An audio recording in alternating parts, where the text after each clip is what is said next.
Bonjour. On a une situation actuelle euh, assez particulière qui exprime de grands bouleversements au niveau de nos façons de vivre. En tout cas, c'est très impactant sur la manière dont on avait l'habitude de fonctionner. On peut dire qu'il y avait un monde d'avant et qu'il y a désormais un monde d'après. Et que cette situation forcément bouscule beaucoup de choses, interroge aussi d'un point de vue philosophique.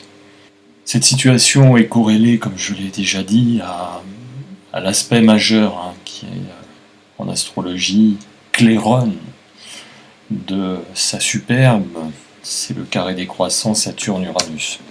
Alors on va essayer de porter un regard un petit peu plus fouillé, un petit peu plus poussé, et essayer de trouver justement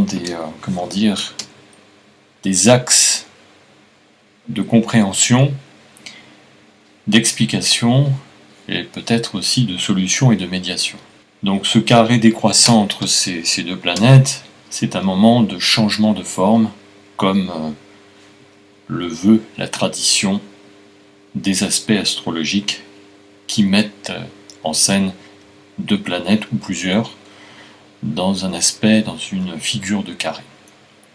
Changement de forme. Abandon des anciens schémas, des anciennes formes, de l'ancienne forme, pour permettre à la nouvelle d'exister et de prendre la place. Comme c'est un aspect décroissant, c'est un aspect de lâcher prise. Donc vraiment, on doit abandonner avec des choses qui finalement appartiennent au passé, ce passé représenté symboliquement par la planète Saturne. En même temps, ce passé est riche d'expériences. Donc c'est intéressant, quand on veut changer de forme et avancer vers quelque chose de nouveau, de pouvoir convoquer aussi l'historique, l'histoire, qui est symbolisée par la planète Saturne dans le zodiaque. Et si quelque chose doit se créer, ça ne part pas du vide ni du néant. Ça peut partir du chaos, mais le chaos, c'est pas quelque chose de vide. Au contraire, c'est quelque chose de très plein et de très animé. On crée, on progresse vers un ou des mondes d'après par rapport à du préexistant. Même si ce préexistant montre désormais ses limites et donc arrive à terme, il montre sa date de péremption et que donc il faut reproduire d'autres choses. En attendant, il est riche d'enseignements. Voilà. Donc c'est un peu ce qui se passe en ce moment. L'aspect de carré est très difficile parce qu'évidemment on a deux postures. On a une tension entre deux énergies qui sont là pour montrer un seuil de rupture. Mais c'est aussi un moment de création possible très importante.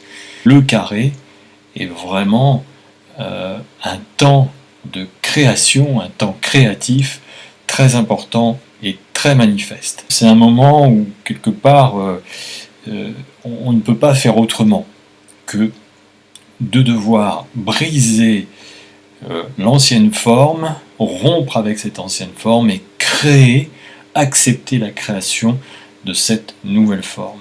Donc c'est un moment de proposition très importante, que ce soit dans la phase croissante comme dans la phase décroissante. Évidemment, les manifestations ne s'exprimeront pas tout à fait de la même façon, mais l'énergie reste la même.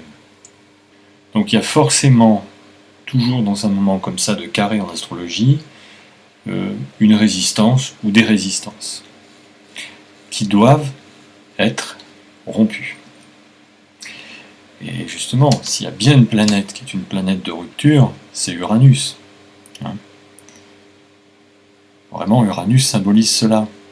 Uranus, c'est une planète vectorielle entre les contingences terrestres, représentées par Saturne en astrologie, et le ciel, des aspirations célestes qui nous permettent d'élever notre conscience et du coup d'avoir un champ de vision un petit peu plus vaste que notre propre intérêt ou ego terrestre.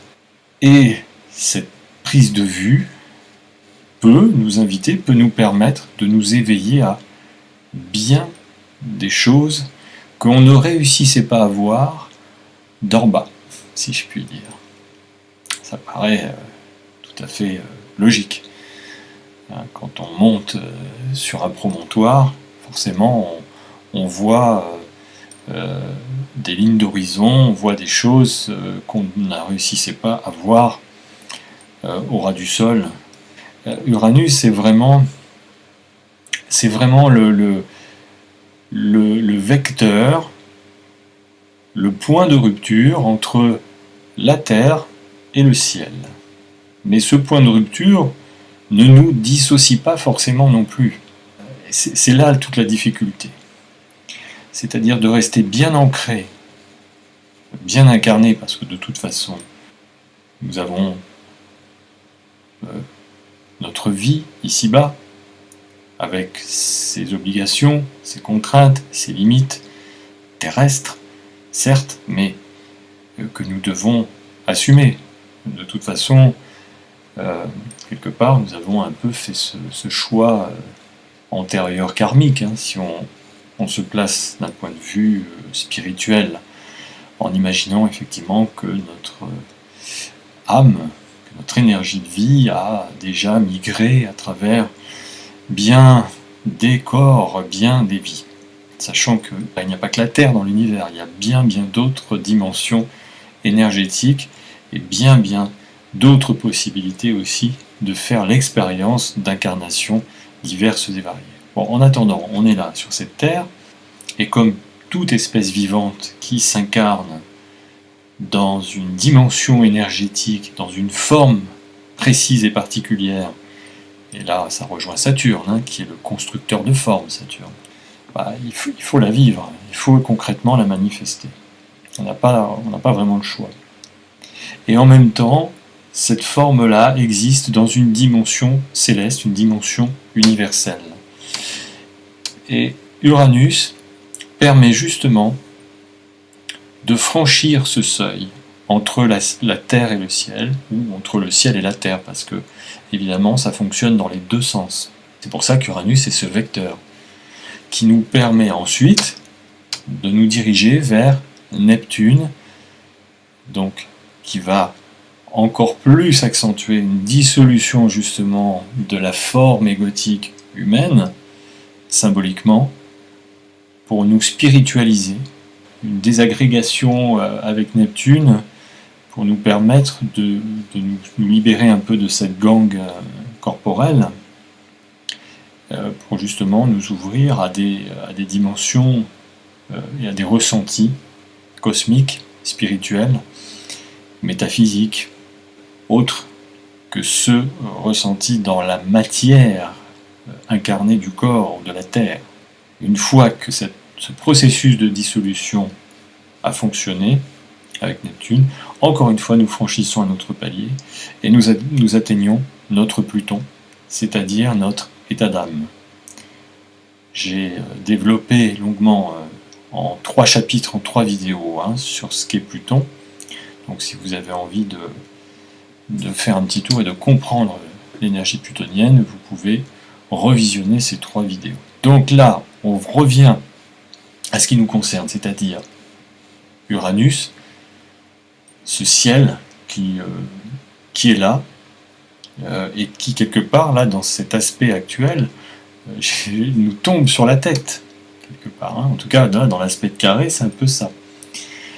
Il nous tombe sur la tête pour nous éclairer, pour nous éveiller, pour nous inviter justement à prendre de de la hauteur, avoir une hauteur de vue, une intelligence vaste dans cette hauteur de vue pour essayer de comprendre ce qui se joue et ce qui se passe, pour le coup, au niveau saturnien, au niveau plus terrestre, plus incarné. Et alors c'est amusant parce que Saturne est dans le signe du Verseau, et le Verseau, dans l'astrologie contemporaine, est bien sûr gouverné par Uranus. Donc vous voyez, on est quand même vraiment dans des énergies très très très uranisées. C'est Uranus qui a la main là, sur le jeu. Même si Saturne, dans cet aspect de carré, montre un peu des résistances, refuse un peu de lâcher de ses prérogatives, de ce qu'il a accumulé comme savoir, comme connaissance, comme cristallisation d'un historique. La médiation là, qui peut être intéressante pour s'opérer, c'est que, comme je l'ai dit, on ne perd pas de ses savoir-être et de ses savoir-faire qui sont riches d'enseignements. Au contraire, c'est une véritable bibliothèque d'informations dans laquelle on peut aller puiser justement des ressources avec des données très intéressantes, justement pour pouvoir construire un futur, des futurs incarnés par Uranus, et ce ciel-là qui nous invite à avancer vers d'autres futurs, vers d'autres choses, vers d'autres horizons possibles. Donc Uranus pilote cela, il doit aussi, de son côté, essayer d'entendre les positions saturniennes, tout en essayant aussi de l'aider finalement à renoncer. Un aspect de carré, de toute façon, c'est un aspect de coupure, de décision, et de choix à faire. Et choisir, c'est forcément renoncer. Donc, à un moment donné, on fait le choix de s'avancer sur tel ou tel chemin. Ça veut dire qu'on renonce à prendre les autres chemins, forcément.